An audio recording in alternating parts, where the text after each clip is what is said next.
میرا نام پادری سیمسن جون ہے اور میرا تعلق CDA سے ہے، کرسچن ڈبیٹ اکیڈمی سے، اور میں کرسچن اپولوجسٹ بھی ہوں۔ اور آپ نے گزشتہ روز کراچی میں پوری مسیحیت جو پاکستانی مسیحیت ہے ان کو مناظرے کا چیلنج کیا تھا، تو میری طرف سے اور ہماری ٹیم کی طرف سے آپ کے چیلنج کو ہم نے قبول کیا ہے، اور ہم بھی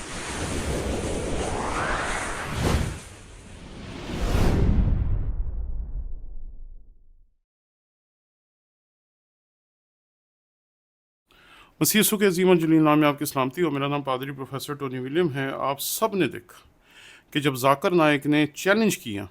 تو ساری دنیا نے ان کے چیلنج کے اوپر کتنی خوشی منائی، لیکن جب ان کے چیلنج کا جواب دیا شفیق کمل صاحب نے، ان کے بعد میتھیو سولمن نے، اور اس کے بعد سچ مچ جو حق تھا اپنی علمیت کا وہ ادا کر دیا سیمسن جان نے، کیونکہ وہ سیدھے ہی ان کے پروگرام میں چلے گئے اور انہوں نے جا کر انہیں چیلنج کر دیا، اور انہوں نے بڑی خوبصورتی کے ساتھ جو ان کی کرسچن ڈبیٹ اکیڈمی ہے اس کے بارے میں جا کر بتایا کہ میں اس کی طرف سے یہاں پر آیا ہوں اور آپ سے مناظرہ کرنے کے لیے تیار ہوں۔ ذاکر نائک صاحب ہمیشہ آئیں بائیں شائیں کرتے ہیں۔ وہ مناظرہ ان کے ساتھ کرتے ہیں جن لوگوں کو مناظرہ لڑنا نہیں آتا۔ مجھے ہمارے یوٹیوب کے ایک سبسکرائبر نے کہا کہ انہوں نے آپ کے سب سے بڑے پادری ولیم کیمبل کے ساتھ مناظرہ کیا تھا، تو میں نے انہیں بتایا کہ انہوں نے جس کے ساتھ مناظرہ کیا تھا اسے مناظرہ کیے ہوئے اس مناظرے کو 20 سال سے زیادہ وقت ہو گیا، اور اس کے بعد انہوں نے کسی بھی مستند استاد کے ساتھ یا کسی پادری کے ساتھ یا کسی مناظر کے ساتھ مناظرہ نہیں کیا۔ میں سچ مچ کرسچن ڈبیٹ اکیڈمی کے جو روح رواں ہیں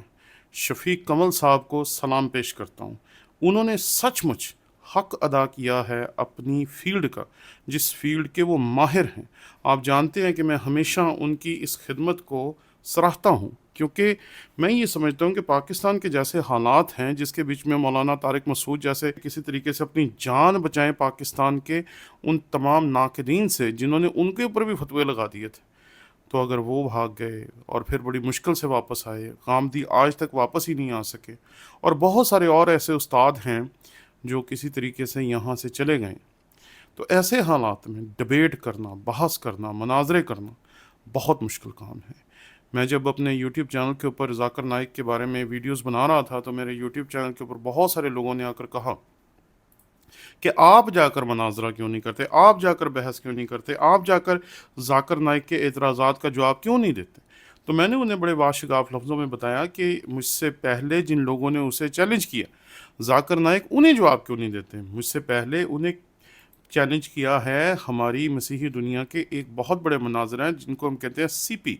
کرسچن پرنس، انہوں نے انہیں چیلنج کیا اور اس نے ان کے چیلنج کا کوئی جواب نہیں دیا۔ اس کے بعد سیم شامون، اس نے جب چیلنج کیا تو اس کے چیلنج کا انہوں نے کوئی جواب نہیں دیا۔ اس کے بعد ایڈم سیکر، اس کے بعد ایکس مسلم ساحل، اس کے بعد ایک لمبی فہرست ہے ایسے مسیحیوں کی جنہوں نے انہیں چیلنج کیا اور انہوں نے اس کا چیلنج قبول نہیں کیا۔ یہاں تک کہ بہت سارے مسلمان بھی جنہوں نے جا کر ڈاکٹر ذاکر نائک کو چیلنج کیا کہ وہ اپنے جو خیالات ہیں اس کے اوپر بحث کر سکتے ہیں، لیکن ڈاکٹر ذاکر نائک نے ایسا کرنے سے انکار کر دیا۔ اور میں پھر دیکھ رہا تھا کہ فیس بک کے اوپر بے شمار لوگ ہیں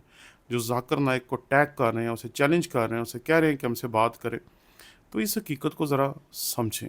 کہ جو لوگ یہ کام کر رہے ہیں انہیں یہ کام کرنا چاہیے، کیونکہ انہیں پتہ ہے کیسے بات کرنی ہے، کیسے اپنے خیالات کا اظہار کرنا ہے، کیسے دلیل دینی ہے، کیا کہنا ہے، کیا نہیں کہنا، کون سے حوالہ جات ہیں جو استعمال کیے جا سکتے ہیں، کون سے حوالہ جات ہیں جو استعمال نہیں کیے جا سکتے۔ یہ پوری کی پوری سائنس ہے۔ اس کو ایسے ہی نہ سمجھے کہ کوئی بھی شخص اٹھے گا اور وہ بحث کرنا شروع کر دے گا، مناظرہ کرنا شروع کر دے گا۔ میں نے پچھلے 20 سالوں میں کئی مرتبہ اپنے مختلف پروگرامز میں اپولوجیٹکس پڑھایا، اور میرا ایک کورس ہے جو حال ہی میں چھپنے کے لیے تیار ہے، اور ہو سکتا ہے کہ وہ سن 2024 یا 25 میں آپ کی خدمت میں OTS کی طرف سے پیش ہو جائے، جس میں بڑی تفصیل کے ساتھ ہم نے اپولوجیٹکس پہ بات کی ہے۔ 400 صفحات کا وہ کورس ہے۔ اب اس حقیقت کو تھوڑا سا میں اور آپ کے سامنے رکھنا چاہتا ہوں کہ ذاکر نائک جب دعوت دیتا ہے تو ذاکر نائک ان لوگوں کو دعوت دیتا ہے جو مناظرہ لڑنے کے قابل نہیں بیچارے، یا جو مناظرہ لڑنے کے لیے تیار نہیں۔ ذاکر نائک کبھی بھی ان لوگوں کو دعوت نہیں دیتا مناظرے کی جو مناظرہ لڑنے والے ہیں، اور یہ بات